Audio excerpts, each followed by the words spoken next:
नमस्कार दोस्तों। आज के इस वीडियो में हम एक ज़रूरी टॉपिक के बारे में बात करेंगे, अंतर राज्य नदी जल विवाद की, है ना। कहीं ना कहीं एक ऐसा विषय है जो सिलेबस में तो दिया गया है, अच्छे से दिया गया है, उसके बावजूद भी मिस हो जाता है ना। और या फिर इसकी पर्याप्त जानकारी उपलब्ध नहीं होती है। पेपर 2 जो है हमारा सेकंड पेपर है, उसमें एक इम्पॉर्टेंट रोल प्ले ये कर सकता है ना। प्री में तो करेगा ही, मेंस का जो पेपर 2 होता है उसमें भी एक ज़रूरी रोल ये निभा सकता है। ठीक है जी, आइए जान लेते हैं इसके बारे में। बहुत विस्तृत तो नहीं है, मतलब जो टॉपिक्स हैं वो अपने आप में विस्तृत हैं। चलिए, भारत में अंतर्राज्यीय नदी जल विवाद। अंतर्राज्यीय जो नदी जल विवाद है ये आज भारतीय संघ में सबसे विवादास्पद मुद्दों में से एक है। अक्सर खबरों में, करंट अफेयर्स में हम इसके बारे में जानकारी लेते रहते हैं।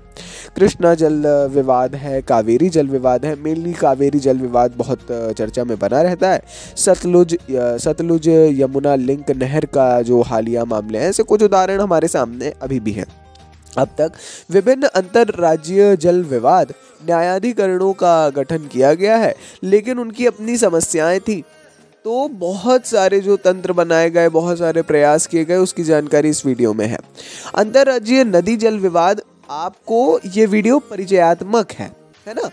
एक एक जल विवाद के बारे में पर्याप्त जानकारी पूरी सीरीज शुरू कर रहे हैं, धीरे धीरे अपन प्राप्त कर लेंगे, इसलिए रेगुलरली वीडियोस को देखिएगा। अब संवैधानिक प्रावधान कौन कौन से इसमें किए गए, है ना। चूंकि शुरुआत से तो ऐसा था नहीं, तो राज्य सूची की प्रविष्टि 17 जल से संबंधित है। राज्य सूची आपको पता होगा, केंद्रीय सूची, राज्य सूची, है ना। तो जो प्रविष्टि 17 है वो जल से संबंधित है, अर्थात इसमें क्या किया जाता है, सिंचाई आ जाता है, नहर जल निकासी आ जाता है, जल आपूर्ति, जल भंडारण और जल विद्युत। संघ सूची की प्रविष्टि 56 जो है 56 है। केंद्र सरकार को अंतर्राज्यीय नदियों और नदी घाटियों के नियमन एवं विकास के लिए संसद द्वारा सार्वजनिक हित में उचित घोषित सीमा तक शक्ति प्रदान करती है। अब इन्होंने शक्ति किसको प्रदान, संवैधानिक प्रावधान कहता है कि केंद्र सरकार जो है अंतर्राज्यीय नदियों में पूरा नियमन कर सकती है ना। संसद जो है, केंद्र सरकार नहीं, संसद सीमाएं निर्धारित कर सकती है। तो ये बात यहाँ पर विशेष तौर पर कही गई है। 56 जो है केंद्र सरकार का, हालांकि जल की बात कही गई है वो राज्य की सूची में कही गई है, मगर अब अंतर्राज्यीय है तो वहां पे केंद्र को शक्ति निहित है।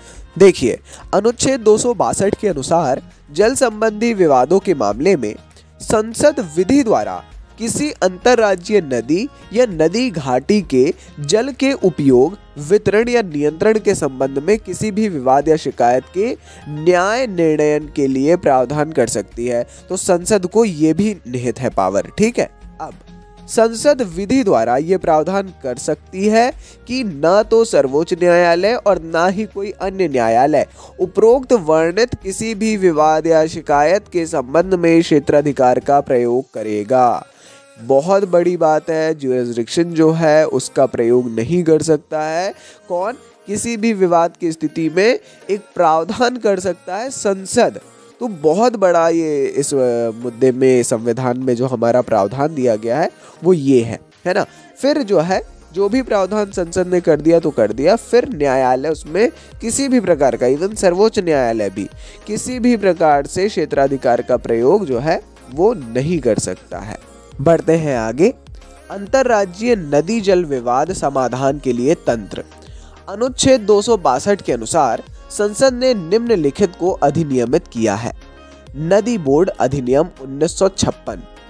इसने भारत सरकार को राज्य सरकारों के परामर्श से अंतर्राज्यीय नदियों और नदी घाटियों के लिए बोर्ड स्थापित करने का अधिकार प्रदान किया है। अब इसके बारे में और जानिए। आज तक कोई नदी बोर्ड नहीं बनाया गया।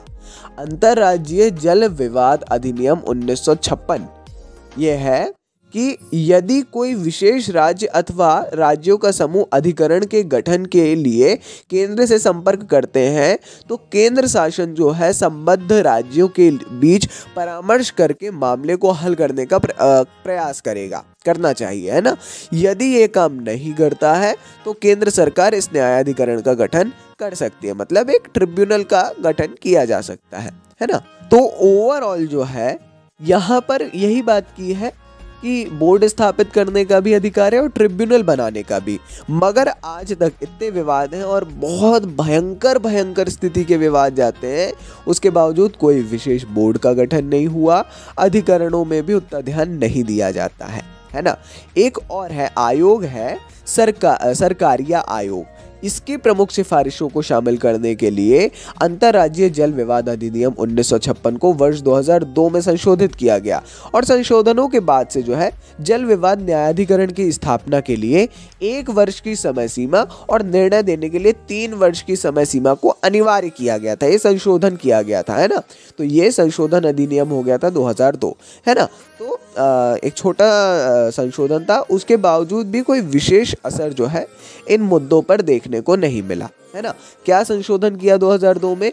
1 वर्ष की समय सीमा लाई थी और स्थापना में और निर्णय देने के लिए स्थापना के बाद जो है निर्णय 3 वर्ष के अंदर अंदर हो जाना चाहिए, ऐसी एक अनिवार्य समय सीमा को लागू कर दिया गया था, है ना। क्या मुद्दे आ रहे हैं अब इन आयोग से जुड़े हुए, बोर्ड से जुड़े हुए क्या मुद्दे हैं उनके बारे में जानते हैं। लंबे समय तक चलने वाली कार्यवाही और विवाद समाधान में अत्यधिक देरी। भारत में गोदावरी और कावेरी जैसे जल विवादों के समाधान में काफी देरी हुई है ना। एक दूसरा, इन कार्यवाहियों को परिभाषित करने वाले संस्थागत ढांचे और दिशा निर्देशों एवं अनुपालन सुनिश्चितता में अस्पष्टता। तो अनुपालन नहीं हो पा रहा है, दिशा निर्देश जो है स्पष्ट नहीं है। प्राधिकरण की संरचना बहुआयामी नहीं होती है, इसमें केवल न्यायपालिका के लोग शामिल होते हैं, जो कहीं ना कहीं निरपेक्षता को नहीं दर्शा पाता है। सभी पक्षों के लिए स्वीकार्य जल संबंधी आंकड़ों का न होने से वर्तमान में अधिनिर्णय के लिए एक आधार रेखा स्थापित करना मुश्किल हो जाता है। साथ ही जल और राजनीति के बीच बढ़ते गठजोड़ ने इन विवादों को वोट बैंक की राजनीति में बदल दिया है। सबसे इम्पोर्टेंट लाइन है, इस राजनीतिकरण के कारण राज्यों द्वारा बढ़ती अवहेलना, विस्तारित मुकदमों और समाधान तंत्र प्रभावहीन हो गए हैं। ठीक है, तो यही सत्य है आज का। किसी भी व्यक्ति से, आप समझदार व्यक्ति से, बुद्धिजीवी से बात करेंगे, वो यही बात बताएगा। जानना आवश्यक है, श्रृंखला हमने शुरू की है, धीरे धीरे जानते हैं। बाकी परिचयात्मक वीडियो में इतना पर्याप्त है। कंफ्यूजन हो, अगर कोई डाउट आया हो बीच में, तुरंत कमेंट में पूछ लीजिए या गूगल में देख लीजिए, है ना। एक बार कमेंट ज़रूर डाल दीजिए, आपके थ्रू बहुत सारे लोगों का जो है डाउट क्लियर हो सकता है। बाकी अपन मिलेंगे अगले वीडियो में। अगर वीडियो अच्छा लगा हो तो लाइक कर सकते हैं। चैनल पे रेगुलर जुड़े रहिए, पूरा सिलेबस कवर हो रहा है बहुत आसान भाषा में, पता भी नहीं चलेगा आप अगर डेली देख रहे हैं तो कब सिलेबस बहुत अच्छा हो गया आपका, है ना। इसलिए सब्सक्राइब करिए। मिलेंगे अगले वीडियो में। नमस्कार। Dynamic impulsion.